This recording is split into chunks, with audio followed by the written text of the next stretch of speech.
এখন মাস কিন্তু জুলাই মাস চলছে। নব্য স্বৈরাচারের আবির্ভাব হয়েছেন। এই জুলাইতে আন্দোলন হবে, আগামী আগস্টে আপনাদেরকেও বিতাড়িত করবে। সেই জুলাই আগস্ট আমাদের সামনে, সুতরাং আপনাদেরকে শিক্ষা নিতে হবে। আপনারা স্লোগান দেন, আপনারা বহিষ্কার করেছেন। আমরা তো মনে করি আপনারা যদি প্রতিটা অপরাধীকে বহিষ্কার করেন তাহলে আপনাদের সাইনবোর্ড এবং অফিস ছাড়া আর কিছুই বাকি থাকবে না।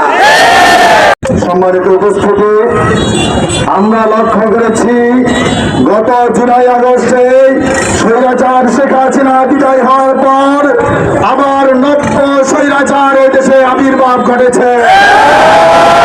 সম্মানিত বাংলাদেশের সকল মানুষ, আপনারা জেনে রাখুন, এখন মাস কিন্তু জুলাই মাস চলছে। নব্য স্বৈরাচারের আবির্ভাব হয়েছেন।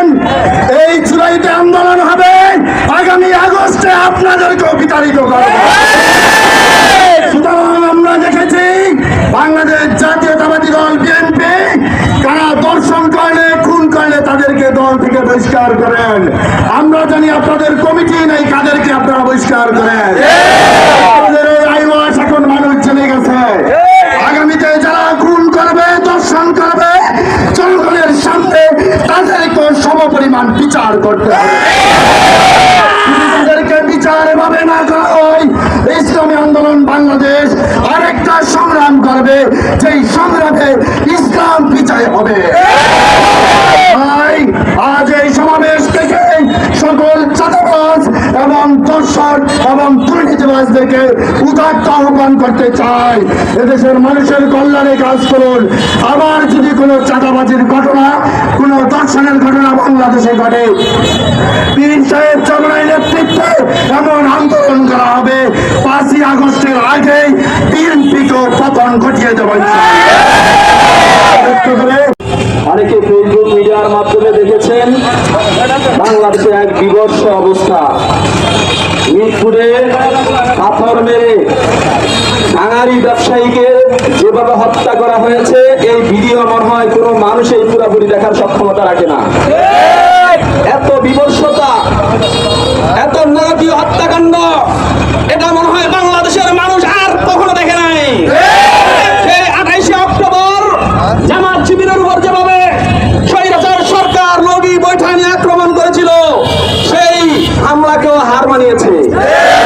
সুতরাং আমরা মেসেজ দিতে চাই, সেই 5ই আগস্টে এদেশের আবাল বৃদ্ধা বনিতা নারী পুরুষ সকলের রাজপথে নেমে এসেছিল স্বৈরাচার পতনের জন্য। সেই জুলাই আগস্ট আমাদের সামনে, সুতরাং আপনাদেরকে শিক্ষা নিতে হবে।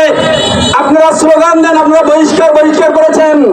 আমরা তো মনে করি আপনারা যদি প্রতিটা অপরাধীকে বহিষ্কার করেন তাহলে আপনাদের সাইনবোর্ড এবং অফিস ছাড়া আর কিছুই বাকি থাকবে না।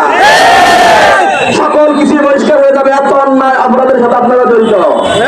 সুতরাং বাংলার মানুষকে আর বিরক্ত করবেন না। বাংলার মানুষ স্বাধীনতার পর থেকে বহু কষ্ট ক্লাস করতেছে, বহু নির্যাতন স্বীকার করেছে।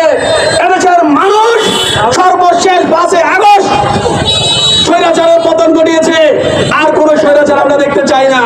সুতরাং যারা স্বৈরাচার তৈরি করতেছেন তাদের প্রতি আমরা আহ্বান করব, শুধু হত্যায় না, আজকে সারা দেশে দর্শনের মহড়া করতেছে আপনাদের দলের লোকেরা, ইউনিয়ন পরিষদের চাল চুরি করতেছে আপনাদের দলের লোকেরা, দাবি করতেছে আপনাদের দলের লোকেরা, মানুষ থেকে চাঁদা দাবি করতেছে আপনাদের দলের লোকেরা।